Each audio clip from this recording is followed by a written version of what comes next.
Hi, everyone, and welcome to another edition of insideTauck, our monthly virtual event series designed to both inform and inspire future travel. We tap into our internal tour architects and wonderful partners and Tauck tour directors from around the world to give you a small taste of what to expect on tour with Tauck. We hope these events provide you with an hour's worth of hope, possibility, and positivity as we set out to travel the world once again.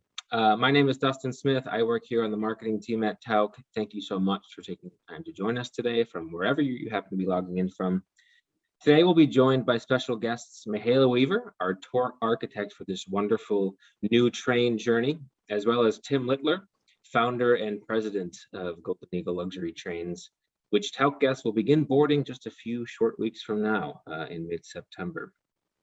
Before we get started, just a few housekeeping items for you all to know. You are all on mute. You're joining us live today on Zoom webinar. If you do have questions or comments, please type them into the chat function. I'll be looking at that throughout. I will answer what I can, but we'll also be answering questions at the end of Mihaela's presentation today. We'll try to get to as many as we can. I know many of you probably have very, very specific questions about your upcoming travel this year. I'd ask you not to ask those right now because we won't be getting into those details. But if you do want to talk with someone on our team, please get in touch with our RSC, our reservation sales counselors at Tauck, or visit tauck.com/health for all the latest updates on entry requirements and tour status. The presentation will last roughly an hour, and it is being recorded, so you can watch at a later date, and it will be available on our travel blog, The Taucker, tomorrow afternoon. We're also streaming today live on Facebook, so if you do have any technical difficulties with Zoom throughout, or you want to invite someone last minute, please direct them to Tauck's Facebook page. We will be sharing images along the way. On your screen, you have an option to toggle a gray vertical bar back and forth if you want to make the presenter bigger or if you want to make the images bigger. So you can do that as you choose. All right, without any further ado, we're going to get this thing started. I'm going to turn it over to Mihaela right now to talk to you a little bit about the tour. Mihaela, take it away. Thank you, Dustin. Thank you, everyone, for joining us in our presentation today for this wonderful new addition in our portfolio, a Grand Rail Adventure, Vienna, the Alps, and Milan. This journey is really very unique because it's going to combine the romance of travel by luxury train with the spectacular and breathtaking landscapes of Austria, Switzerland, and Italy, the rich culture and historic cities of Central European Alps. The journey is 8 days, 4 countries, and of course the highlight is the 3-night rail journey on the luxurious Danube Express train. The trip is bookended by 2 hotel nights in each Vienna and Milan. It runs both directions, and some very interesting, unique, exclusive activities and discoveries in both Vienna and Milan. Guests will begin in Vienna. This trip will start at the luxurious Hotel Bristol, which is wonderfully located on the Ringstrasse, very close to the Opera House. Here we include sightseeing with our local experts, the Hofburg complex, the St. Stephen's Cathedral, the Belvedere Palace, and a Tauck exclusive, first, the after-hours guided visit at the Schönbrunn Palace. The following day, before boarding our luxury hotel on rails, the Danube Express, we're going to have an exclusive concert with sparkling wine in a historic venue in Vienna. And then it's on towards Milan. The train will travel across the UNESCO World Heritage masterpiece of engineering, the Soaring Pass, with incredible mountain scenery. And the first stop on our way to Milan is going to be in Tyrol. We are going to have a beautiful cruise on the splendid Lake Achen, and then also stop in Innsbruck for a guided walking tour and some free time. Onwards on our train, we're going to cross the Vorarlberg region in Tyrol, And the next stops will be in Liechtenstein and Zurich. In Zurich, we have also a walking tour and a guided visit of the Kunsthaus Museum with some nice surprises on the way. After a final overnight on the train, we are going to cross pretty much all of Switzerland on our way to the beautiful lake town Como, where we enjoy an orientation walking tour and another exclusive concert in the 14th century cathedral of this beautiful town. We arrive in Milan, and our guests are going to stay at the beautiful Hotel Excelsior Gallia. And the land portion of our trip in Milan will include sightseeing of the city, another exclusive visit, a pre-opening visit of the Pinacoteca Ambrosiana in Milan, which is absolutely an amazing place for Renaissance paintings, but also known for the largest collection of original drawings of Leonardo da Vinci. So really a great experience that we have for our guests. We are going to also visit a cascina, which is a working farm outside of Milan. Here, our guests will learn about sustainability in farming in the Italian countryside. They are going to participate in a hands-on cooking class, and of course, enjoy a delicious regional Italian meal at the cascina. The farewell is going to be at the local restaurant in Milan with music and entertainment, a farewell that is going to be, the right ending for this amazing trip that we have put together. You can maybe continue. So right now, I would like to introduce our wonderful partner, Mr. Littler. He's the president and founder of Golden Eagle Luxury Trains. Hello, Tim. How are you? Good afternoon. I'm fine. Thank you, Mihaela. How are you? I'm very good. I'm very excited to do this. So would you like to tell us a little bit about how you started this wonderful journey and a little bit about yourself? Sure. The company's been in existence for 30 years. In the luxury train side, we started with the Golden Eagle in Moscow in 2007. So that was our first luxury train, and the second was the Danube Express, which we started with trips to Iran in 2015. We've run about 750 actual departures on Trans-Siberian, obviously in Russia, but also covering all the countries of Eastern Europe and most of the countries of Western Europe. This is the first year that we've run in conjunction with a cruise line company such as Tauck, and we're seriously looking forward to doing it. That's wonderful. Thank you so much. Maybe we can go to the next slide. All right, so I think a lot of our guests would like to know a little bit about the train, about the accommodations, and really any information is very welcome, being such a new concept and such a different way of traveling. Did you want to tell us about the accommodations on the train? About the different... Oh, sorry, Mihaela. Okay, sorry. Yes, the train has two classes of accommodation for guests, deluxe and superior deluxe. The main difference is a slightly bigger cabin in the superior deluxe and a larger bathroom. The deluxe have two twin beds, and the superior deluxe has a double bed. All right.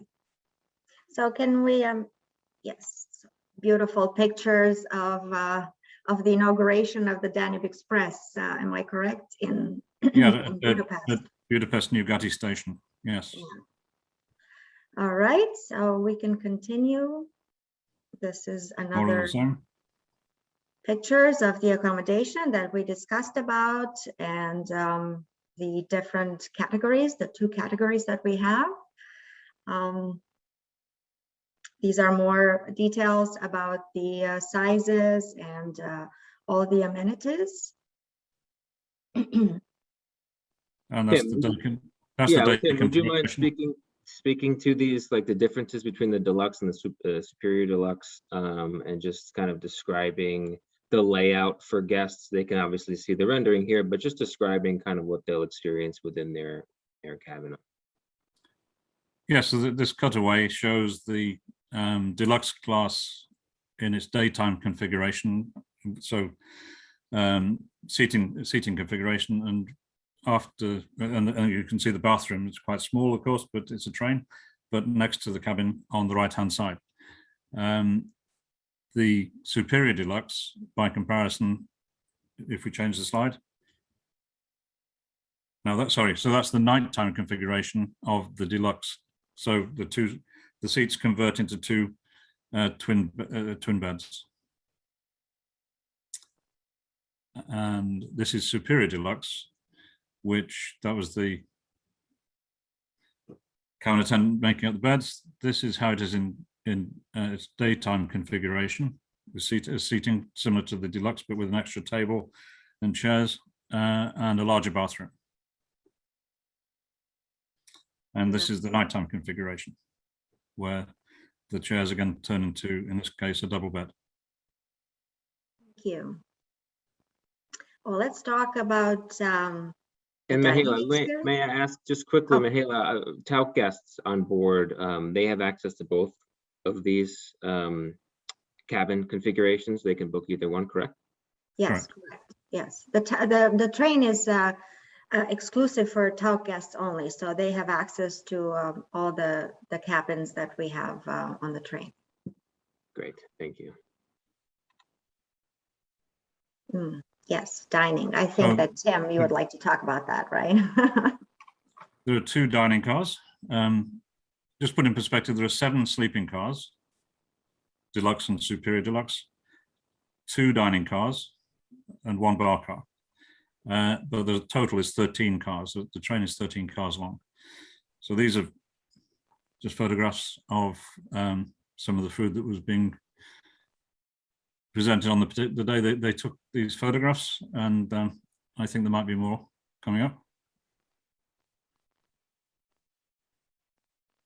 So on these tours, all 3 meals are provided on board, breakfast, lunch, and dinner. And of course, in the bar car, there are snacks and things from time to time, and a pianist, which maybe that's on the next slide. Yeah, there we go. So the bar car is the center of the train, open all day long until the last person leaves in the evening. And as I say, there's a pianist playing in the evening, and usually in the afternoon if we're traveling. That's a wonderful experience. And then that's just some of the scenery we'll see along the road, along the rail. Along the rail. Great. This trip has been designed clearly to see some of the best scenery in Europe, a lot of which you can only see from a train. So sitting looking out of the window is also a big part of the destination of this journey. That's true. Did we have any questions that you wanted us to answer, Yes, Dustin? I will jump in now, and we'll do more of an interview style with Tim and you, Mihaela. Thank you for that brief overview, Tim, of the train. In addition to kind of what you laid out, what can guests expect? Obviously, as they're traveling throughout the day, they're going to be sleeping overnight, but then they'll get up and they'll have breakfast. But when we're traveling on the train and we haven't stopped, what can guests kind of expect on board, and what kind of other activities might be available for them aside from watching the beautiful scenery out the window? Well, this tour is fairly packed with off-train activities. So it's been timed in such a way that we can have lunch on the train. So we probably do something, in the morning, have lunch on the train, arrive at the second destination, and then the train will be moving during lunch, of course, and afternoon activity, and then back to the train in time for dinner. Most of the nights on this tour, because Europe isn't a huge, there aren't huge distances between the stops, most of the time we are stationary for the night, which is quite unusual for us. But just looking at the timings, I'm just looking while we're speaking. In fact, every single night we're stopped for 6 or 7 hours. Right. So Yeah, go it's ahead, really, Mihaela. yes, I just want to, say that the trip in itself, it's the distances are not that big. So whenever the train is moving and we're having breakfast or lunch, the whole idea is the beautiful scenery that we're driving through. And then, of course, when we stop, we have activities and some free time in the different places, Innsbruck, Zurich, Liechtenstein, Lake Como, and so on. Great, thank you, Mihaela. We had a couple questions, Tim, as you were going through the cabin types. Can you just ground everyone again on how many there are overall, the overall capacity of the train, and then how many of each type of cabin are on board? There are 20 deluxe cabins and 12 superior deluxe cabins for a total capacity of 64, of which one is used for a tour manager, so 62 to guests of Tauck. Sorry, 62 capacity, 31 cabins. Right, great. And those Mihaela, and our departures are Tauck guests only, correct? Yes. This is an exclusive itinerary that Tim and I brainstormed for a long time. We've worked on this since 2017. I remember when I landed in Manchester and I went to the offices of Golden Eagle. So yes, it is an exclusive customized itinerary only for Tauck guests. This question has been asked twice. It is a private train. No other people can get on. It's exclusively ours, and it's our itinerary. Great. That is great to know. Good for everyone to know. And Tim, in those cabins, when you mentioned earlier double bed, is that a like a double mattress, or is that Yes. a queen size mattress? Okay, it's a double size mattress. Yeah. Okay, great. Good. And just for the train in general, Tim, I wanted to get your perspective on why you got into train, why you started the company, why you got into train travel, and if there are any, outside from what you spoke about, any other unique features of the train. If you could maybe talk briefly about the rail systems in Switzerland. I know we had a conversation the other day, and just how punctual they are. Just if you could give a brief overview about, train travel in general, from your perspective, being an expert in the field. Okay, well, I started my rail journey, if you like, when I was at school and took over the School Railway Society, and didn't particularly like schoolwork, but I liked trains, and I ran the School Railway Society for the period I was at the local grammar school, and we started running bus trips when I was 12, believe it or not. I can't believe it looking back, but anyway, we did. And then at 15 started running trains. But when I left school, I went into the family wine business, which sold fine wine all over the world, fine wines all over the world, sorry. And then in late 80s, some friends said, could I arrange a wine trip to Champagne, which I arranged going via the Orient Express to Paris, and then 3 or 4 days in Champagne because of all my contacts. And 2 or 3 of the friends said to me at the end of the trip, have you ever thought of doing this commercially? It actually went quite well. And I had, of course, since I left school. So that was the catalyst that made me start what is now Golden Eagle in 1989, basically as a hobby. But that about 2003, it had become the same size as the wine business, and I decided not to totally get out of the wine business, but to concentrate on what is now Golden Eagle. Awesome. You asked another question, which yeah, just about the rail systems, kind of. Oh yeah, sorry. Through the countries we travel, any uniqueness to them, or are they pretty standard of what you might expect from train travel? Yes, I mean all the countries we're traveling through have got first-rate railroads. Actually, I saw a question flash by a few minutes ago asking about the state of the tracks in these countries. Switzerland is the best in the world. So the trains there run like clockwork, and so that's a big plus. The Italian railway system is very, very good. There's some of the best tracks in the world, I would say, that we'll be traveling over. The Swiss railway system is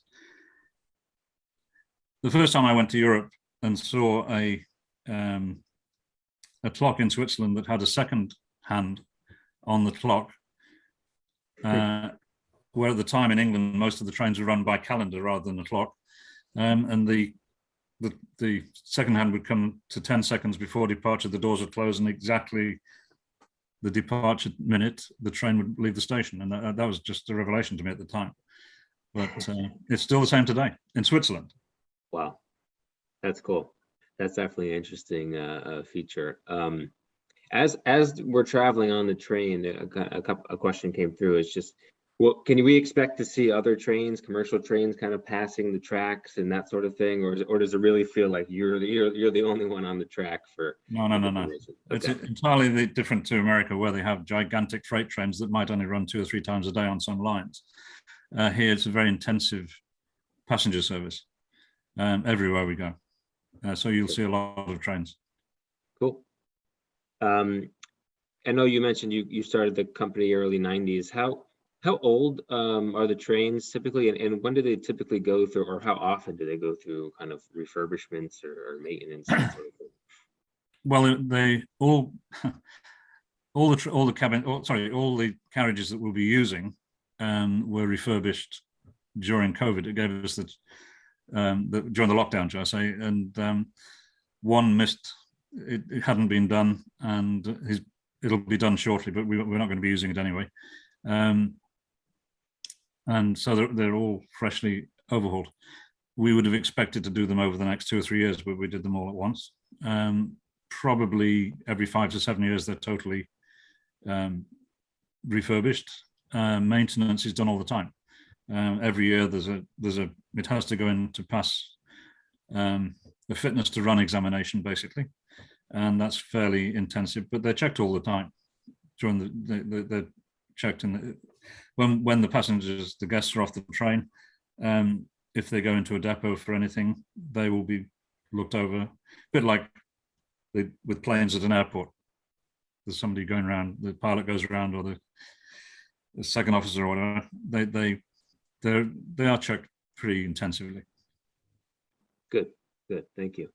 I want to get back to food, because we kind of went over that semi briefly. Tim, are you able to speak to cuisine on board? And we're in different countries, obviously, throughout the trip. And does the chef go off and get local ingredients for that night's dinner? Or can you just speak to the cuisine a little bit more?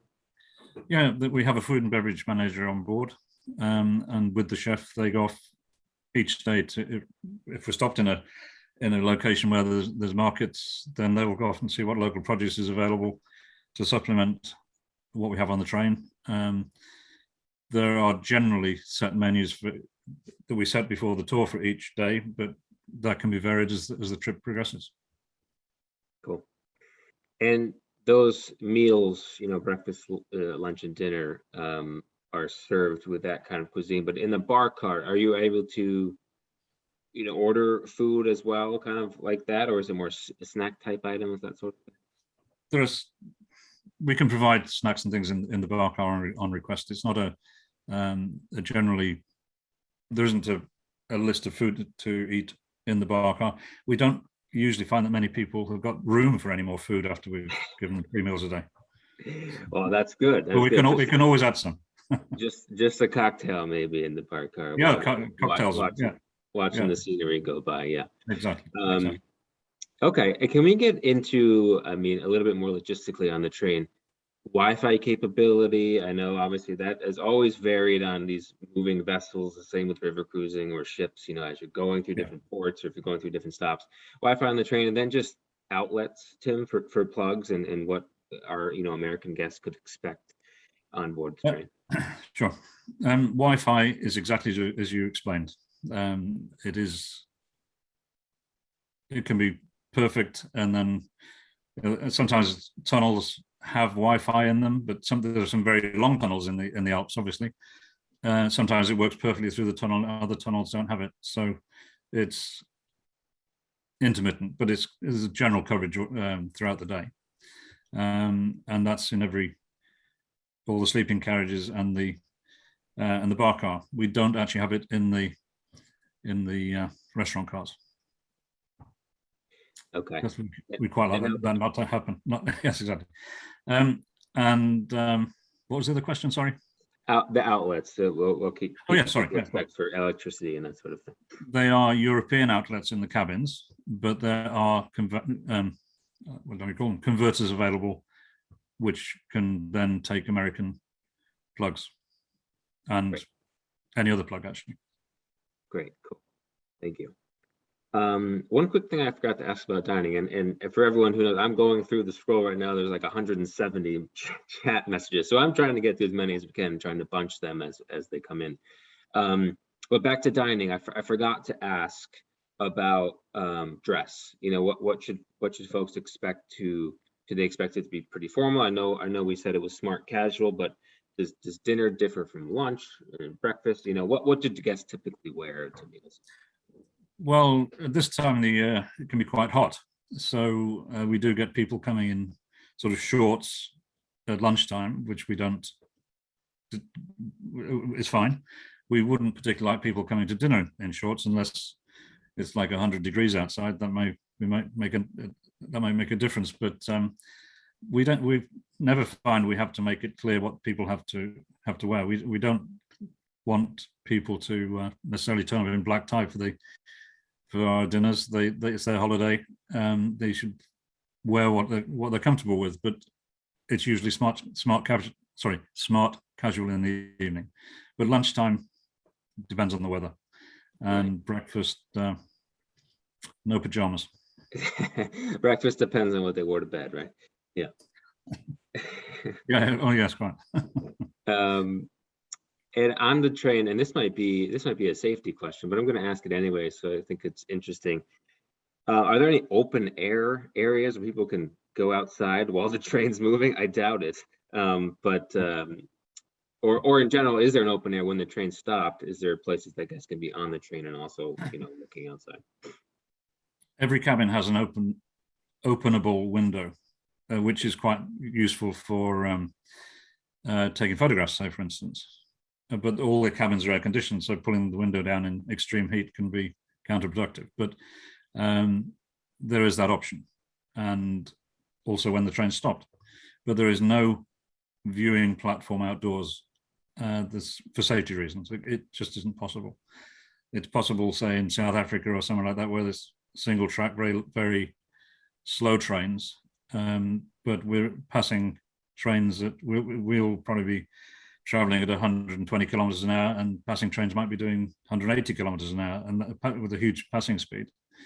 So it would not be safe. It would be an interesting activity, though, right? Just wear a helmet and go outside and check it out. Okay. Good luck. Tim, good luck with the insurance on that one. Tim, I'm going to give you a break for a second, and I'm going to ask Mihaela some questions just about touring. There was a lot of questions from guests about 15 minutes ago, just about our stops and what guests can expect to do. How often are they on and off the train? I know at night we're typically not moving. Can guests get off at night at all and go around on their own, or no? Can you just talk about like the stops a little bit and what they can expect? Yes, sure. Well, all the stops that are scheduled for sightseeing are going to be in little towns. For example, our first stop when we leave Vienna, we're going to stop in Jenbach. It's a little town, and that's where we're going to reach the Achensee, the Lake Achen for the cruise. Then the next stop is going to be in Innsbruck. So in Innsbruck, we are going to have a walking tour with a local expert, some free time for exploring the old historic town. There are times when the train is stopping, but we're not, it's not a scheduled stop for sightseeing, where it's probably sometime in the middle of nowhere. It's not in a train station. So that would not be recommended for a stop for our guests to get off the train. But all the scheduled stops that we have, Jenbach, Innsbruck, Liechtenstein, Zurich, Lake Como, all these stops are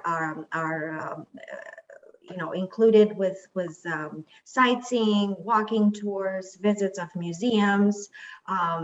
So I hope that this answers the question. It's not every time the train stops will the guests be able to get off the train, because it might not be safe, but whenever we have the stops that are scheduled for our visits and sightseeing, then yes, we'll get off the train and we'll have all these visits included. Great, thank you. How about, Mihaela, you've been on the train before, so what can they expect to see scenery wise as we're riding along and they're looking outside their windows? What can they expect to see? What kind of scenery is it? I mean, just from the picture I have up here, it looks incredibly beautiful, but throughout the countries we go to, what sort of sights will they be expected to see out the window? Well, we're really covering the most scenic part of the Central European Alpine region. So you see mountains, you see valleys, rivers, these beautiful alpine lakes, the little towns, and really this picture speaks, a thousand words. It's more of this, and there is no moment where you don't find something that will just delight the guests, whether it's a mountain, whether it's a river or a lake. It's really just like a fairy tale. It looks like it. It certainly looks like it from the photos I've seen anyway. Can you talk about the anchor cities a bit, Mihaela, and Milan and Vienna, and what guests can expect? I know there was a lot of questions about guests wanting to see, artwork in Milan and what they can expect to see there, and then in Vienna as well. I know you touched on it briefly before, but if you could just go into a little bit more detail on those anchor cities for the rail journey. Sure. Yes, well, in Vienna, we're going to have a combination of a coach sightseeing tour and a walking tour of the Hofburg complex, the St. Stephen's Cathedral. We're going to have a guided visit of the Belvedere Museum. And as I was saying in the beginning, we have an exclusive after-hours visit of the Schönbrunn Palace, which was the summer palace of the Habsburgs. In Milan, we have, I know there was a question about inside visits in Milan. There's really not a lot of time for inside visits other than the exclusive pre-opening visit of the Ambrosiana, which has one of the most amazing collection of Renaissance paintings and also the original drawings of Da Vinci. So that's the included inside visit that we have in Milan. But we have the comprehensive sightseeing tour with all the highlights of both cities. Great, thank you, Mihaela. Tim, I'm going to go back to you now. We'll kind of ping pong here as I get through the questions. There's a bunch of questions just naturally, I would assume, just in this day and age, right? Safety precautions. Are there anything that you've made, on the train in regard to ventilation systems or anything like that guests might expect, in this age of, mask wearing and that sort of thing? The air filtration systems were already at or above the requirements that have been suggested for public transport, basically. So we have no reason to increase them even further. They're already at that level. There are new cleaning protocols obviously been put in place between each group and also on each day when the trains are being serviced. I don't have those protocols, but they are they've been introduced during the last 12 months when we've been talking about it. We're only just starting running now, but they've been put in place and practiced and ready for when the train did start running. So yes, there have been changes. In terms of anything else on the train, we've changed some of the way that the food preparation has been. Food preparation and service have been those have been changed just by looking at what's been going on. People are doing in hotels, restaurants, and things. They're not huge changes. It shouldn't make much difference to the guest service. But yes, a lot of things are going on in the background. Good, thank you, Tim. Yeah, I think that's important for guests to know. I think it's expected, but obviously it's good to hear from you about what we're actually doing out there. Back to storage space on the train. There was a couple of questions about luggage and how much space in the closets and just in general. What would you say is the amount of space one might expect for storage in their cabins? In the cabins, there is a luggage rack at one end of the cabin onto which you can probably get 2 full-size suitcases. You can get 2 full-size suitcases or more sort of carry-on type luggage. There is space on top of the wardrobe for a carry-on bag, and any additional cases, should your guests be traveling with more than that, we do have space in our storage car for any excess bags that they could, well, if they're empty, then they'd just be given back to them at the end of the tour, or they can have access to just by asking the cabin attendant. Great, thank you, Tim. That's helpful. This is kind of a question for both of you, and maybe more towards Mihaela, just based on our touring. But as we are riding through these different destinations, I know our tour directors always do a great job of explaining what people are seeing. But is there that sort of announcement kind of system as we're riding along through a certain area, or will the TDs be kind of explaining what we're looking at and what the guests are seeing? And Tim, are there a PA system on board that, or, I assume there is, where guests or where a TD or Tauck director can get on there and kind of chat through?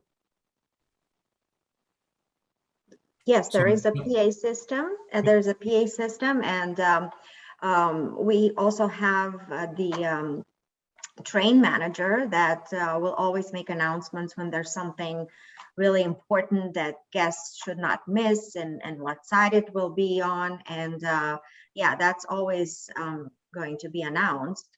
And of course, if the tour directors have to make announcement as well, there's the PA system on the train that is very good. And the train manager will make announcements each evening for the following day's itinerary in each restaurant car. There are 2 restaurant cars, which I didn't mention, that have 84 seats, and we've got about 40 people on the train, so there's plenty of space in the dining cars. And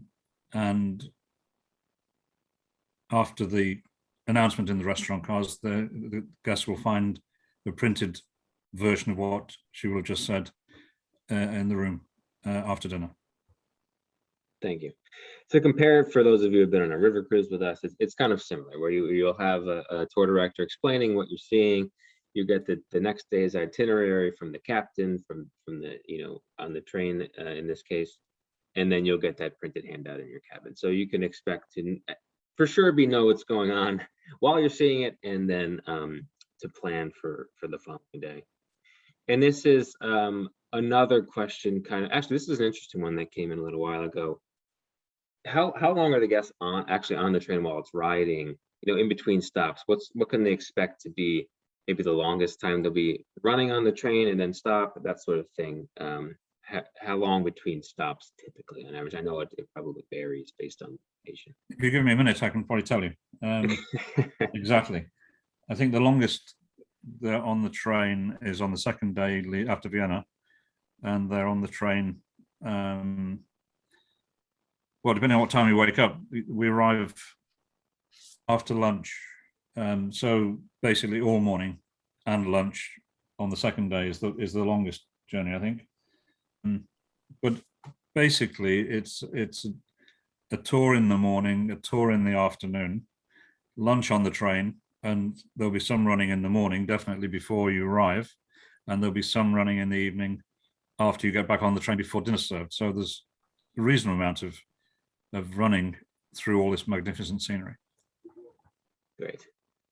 Another question for both of you that comes up a lot for our guests, for those with potential mobility issues. What is recommended? What is it like on the train? Is the train pretty smooth throughout, or can they expect some rockiness as we go along? Kind of what you might experience on an airplane with turbulence, or and then Mihaela, for you, as they get off the train, what might they expect in regards to mobility or be able to do physically on this type of tour? So Tim, why don't you go first, just from a train perspective, and then Mihaela, you can take it. Well, you're right. The tracks are smooth, but there are sets of points or switches, I think you call them, where there will be a judder as you go across. Everybody will have experienced that on a passenger train. So probably the best analogy is to go into the kitchen car, or the kitchens, where the chefs are dicing things with sharp knives. They don't lose many fingers. In fact, I've never seen anybody that's lost a finger. So it's not that, it isn't rough in that sense, in a sense that they couldn't do their job.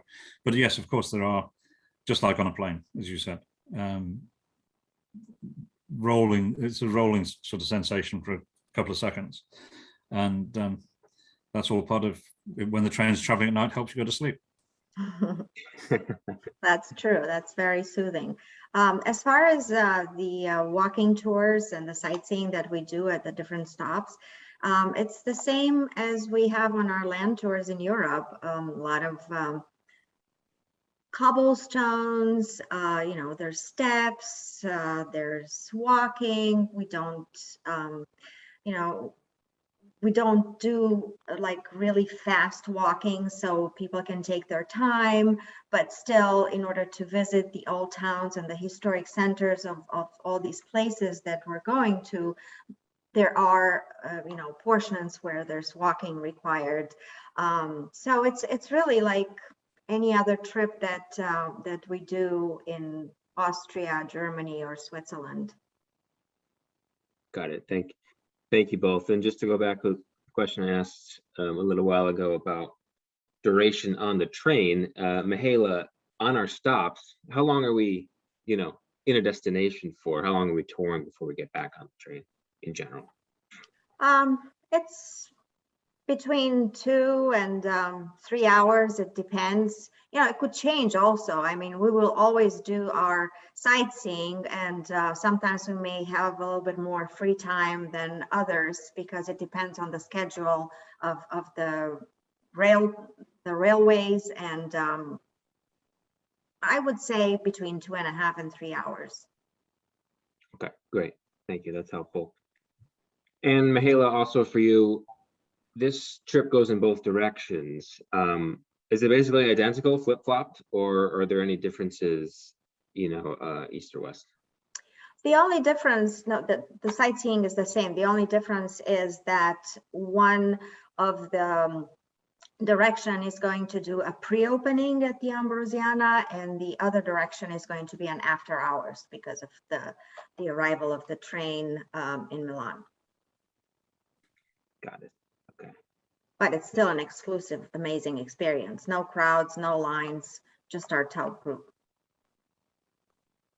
Great. I'm trying to get through all these questions. There's a lot of duplicates, and I think we've answered a lot of these. So I don't have one right off the top of my head right now. Tim, you've mentioned how fast the train travels. Typically, we've addressed luggage. Just to be clear about that, the average speed is more like 80 kilometers an hour, but over certain sections, I was just making the point about the passing speed of trains could be. I think our train is limited to 120 kilometers an hour, so we could be doing 120 kilometers an hour. But other trains on the track could be 180, so 300 kilometer an hour passing speed, and that was the point I was trying to make. But overall, it's slow travel. It's we're timed at I don't know, 75 probably maximum average speed over the whole trip. Got it. So less than 50 miles an hour. Okay, cool. It's just a good one, and it's kind of for both of you as well. So I'll go to you first, Tim. Just in regards to staff on board, there's obviously, dining service, but how much staff is typically on board from a train perspective, and then Mihaela, from a Tauck perspective, who will we have on board when we go? There will be on this departure, I believe, about 40 staff. Okay, great. Was that sorry? Yep. Yep. That's great, because it's one of the amazing, wonderful things about the Danube Express. The staff ratio is pretty much 1 to 2. However, now because of the situation in the world and how we need to change the the staff, it's probably going to be a 1-to-1 ratio, staff to guests. And as far as Tauck staff, we will have 2 tour directors on board. And I noticed there was a question about how many coaches. There are going to be 2 coaches. So we're going to try to keep it as a small group experience, traveling together on the train. Great. Thank you, Mihaela. Thank you, Tim. Did I miss anything questions-wise that either of you can think of? There are a lot of more comments, but a lot of them are the same, and I hopefully we addressed most of these. Tim, anything else you want to say about the overall experience being on the train, and Mihaela, anything about the tour before I kind of wrap up? I think we've covered just about everything that I can think of. There's still questions. I can see the questions too. They're coming in thick and fast at the moment. Yes, there is I can showers in the bathrooms. I just saw one. That's an easy one. Okay, good. And air conditioning, that came up a couple of times actually. Yes, the train is, all the cabins are air conditioned. Yes. Great. And it's very comfortable, because I traveled several times on both trains, Danube Express and Golden Eagle. So you can, change the temperature in the cabin, and it's absolutely very comfortable. Other things about the train, it's a new tour. I know a lot of people were asking about the pictures of the journey. We don't have them yet, because our first journey is going to be starting in Vienna on September 19th. And I promised to take a lot of pictures and film the train coming into the train station. But as of now, because it's such a unique itinerary that was created specially for Tauck, and we haven't run it yet, we don't have so much footage of the destinations and the train. I just want about vaccination, which we haven't covered. All staff on the train are double vaccinated, and I think Tauck are requiring all their guests to be double vaccinated. Is that correct, Mihaela? Yes. Yeah. All the Tauck guests are vaccinated. Our tour directors are vaccinated, and as you said, the staff on the train is vaccinated as well. Thank you both. That's definitely a good one to end on. Hopefully calm some nerves out there. So I'm just going to wrap up here. And I first just want to thank Mihaela and Tim for your time and explaining all of that for us. And there was a bunch of questions just about when we operate the tour. Does it go in both directions? Yes, it goes in both directions. We addressed that before. Thank you, Mihaela. And those months there are when we typically operate. Obviously, this year we're only going to be doing those September, October dates. But next year we will have May dates available as well as September, October. And Mihaela, please correct me if I'm wrong there, but I believe that is accurate. You're accurate. Okay, good. So there it is again. And if you are interested in this tour, feel free to visit the website. If you're already booked, thank you. And hopefully this provided you some extra clarity on what you might expect. If you want to check out any of our other European tours, please visit tauck.com/Europe. And there's a couple of other links down there if you want to watch any of these other Inside Tauck events, ones we've done in the past. You can visit those on our blog page, tauck.com/blog. We obviously still have space available for 2021 throughout the world. I know there's obviously some stuff going on, but we are ready to take you if we're allowed and if you are willing to go with us. And we also have 2023 dates available on the website. Almost all of them, not all of them yet, but they are available on our website without price right now. So you can go on and check those out if you're more comfortable traveling in 2023. You can reserve your best spot as well for a multitude of tours that are available on the website. So again, thank you, and thank you for joining us, Tim. Thank you for explaining the tour, Mihaela. This has been fun, and we'll try to get to as many of the other questions as we can in written form. We'll get them onto the blog page when we have this recording up tomorrow afternoon. So thank you, everyone. Thank you, Mihaela. Thank you so much. Thank you. Thanks. Bye. Bye-bye.